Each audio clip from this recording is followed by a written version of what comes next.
Hey, Roosevelt 2019 is not monetized. Please like, subscribe, and share so more viewers will see this information. But here's Chris Matthews. This was maybe the most stunning thing I've seen in the last 2 weeks.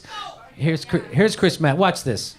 The Democrats are very cold about those things, and I think they really miss a chance to win by simply identifying with the feelings of the country better than they do. And that's the only thought I have tonight. And I caught it again tonight with Bernie Sanders saying, the country's corrupt, our system's corrupt. Be careful about that language, Bernie.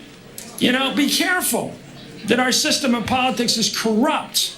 That's too strong. Anybody here know how much Amazon paid in taxes last year?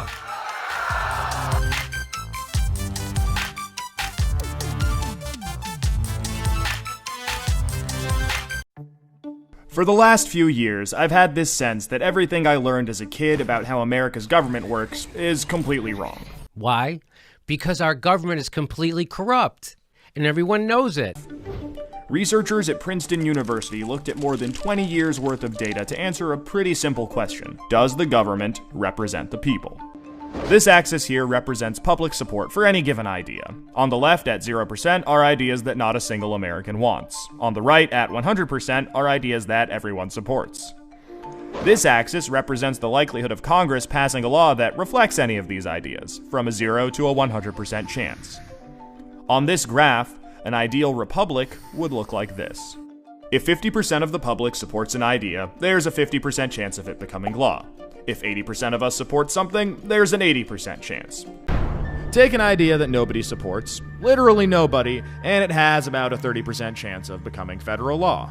Now, take an incredibly popular idea, the most popular idea this country has ever seen, and there's also about a 30% chance of it becoming law.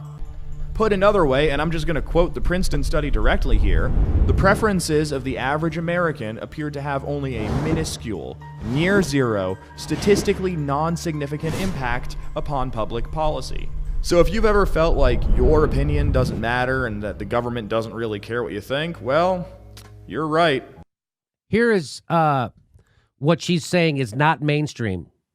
This is what Nancy Pelosi is saying is not mainstream.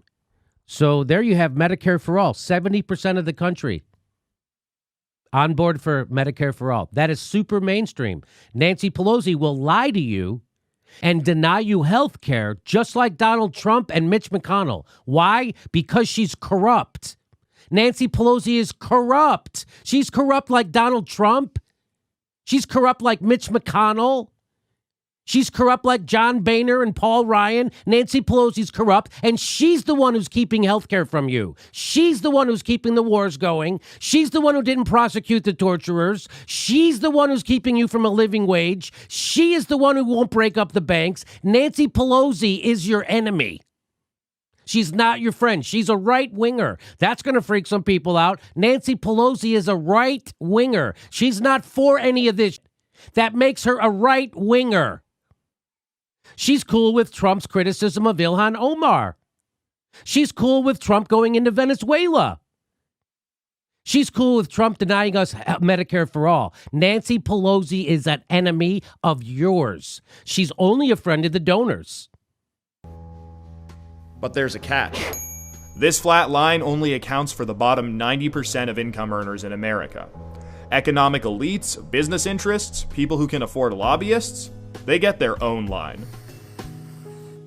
Look at how much closer their line is to the ideal. When they want something, the government is much more likely to do it. And when they don't, they have the power to completely block it from happening, no matter how much the rest of the country supports it. They get what they want, and guess who ends up paying for it? We pay for it with the most expensive healthcare in the world. We pay for it with a tax code that's a complete mess. We pay for it with internet that's slower and more expensive, with wasteful spending, a floundering education system, a catastrophic drug war, and 1 in 5 American children born into poverty. Bernie, be careful that our system of politics is corrupt.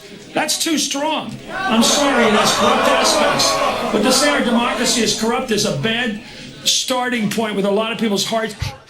The news guy is telling the politician, stop talking about corruption. The news guy, and I hope you catch Chris Matthews on his new show, Softball, on the Hallmark Channel. Boom!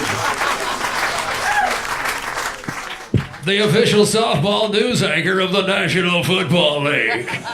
That's one of the things I love about Bernie is that he talks corruption. To me, you could win the election. I mean, hypothetically, you could win solely on corruption. If you just hammered the corruption, you could win. Yes. Joe Biden isn't worried about China. Has he not been paying attention to all those national security reports? Or is his view colored by his son's business dealings in China? Welcome back to America Uncovered. I'm Chris Chappell. These are the times that try men's souls, the U.S. presidential election cycle. And there's one issue that will be at the center of it. China! That's right, China. For decades, the Chinese Communist Party has waged what it calls an unrestricted war against the United States. That means fighting the U.S. with everything but actual bullets and soldiers. It involves stealing U.S. tech, using unfair trade practices, exporting fentanyl, a drug killing thousands of Americans each year, and even pressuring American corporations to censor Americans on American soil. And if those problems aren't bad enough, Chinese officials are influencing U.S. politicians through their family members. Dianne Feinstein is a California senator. She was one of the loudest voices pushing for free trade with China in the 1990s. At the same time, her husband was investing millions of dollars there. Open your eyes. When George W. Bush was president, his brother Neil got a $400,000 a year contract with a Chinese firm. It manufactured semiconductors, a field Bush's brother had no experience in. That company was also backed by the son of then Chinese leader Jiang Zemin. This type of political family business is more common than most of us would like to admit, among both Democrats and Republicans. That's according to Sarah Chase, the author of Thieves of State: Why Corruption Threatens Global Security. Almost any senior name that I start researching, I run into practices like this. It is extraordinarily widespread, and that's my question. How did we all convince ourselves that this isn't corrupt? Here, please disperse. Nothing to see here, please. So here's a Democratic congressman on the show with Crystal Ball and Rising, and watch what happens here. I do want to ask you, though, Congressman, about the underlying accusation. Hunter Biden was paid $50,000 a month while his father was vice president of the United States to sit on the board of a Ukrainian energy company, despite having no expertise in that whatsoever. Do you think that that is evidence of corruption?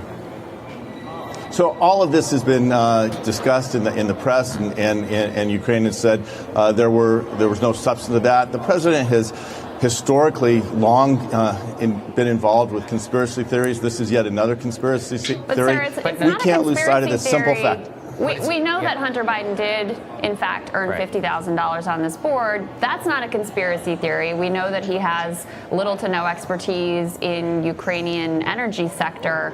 So is that unseemly? Is that the type of thing that we should be accepting from a prominent Democrat? So he does the knee jerk, which you're taught is you just call anything that's onto your corruption, you call it a conspiracy theory.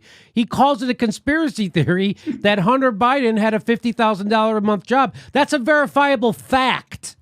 Last year, in an interview, Joe bragged about getting Ukraine's general prosecutor fired. He says he was standing up to corruption. I had gotten a commitment from Poroshenko. They would take action against the state prosecutor, and they didn't. I said, I'm telling you, you're not getting $1 billion. I said, you're not getting $1 billion. I'm going to be leaving here. And I think it was, 6 hours? I looked, I said, I'm leaving in 6 hours. If the prosecutor's not fired, you're not getting the money.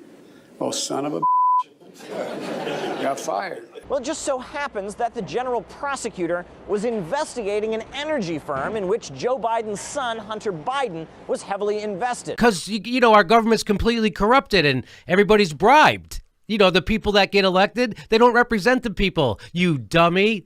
So he's saying, don't talk about the corruption inside of our politicians. Don't do that. That's too mean. What will our donors think? Hey, Chris, I just want to say, hey, Chris, show me on the dolly where the congressman touched you. Can you tell me that? Of all the things to criticize politicians for, calling out corruption.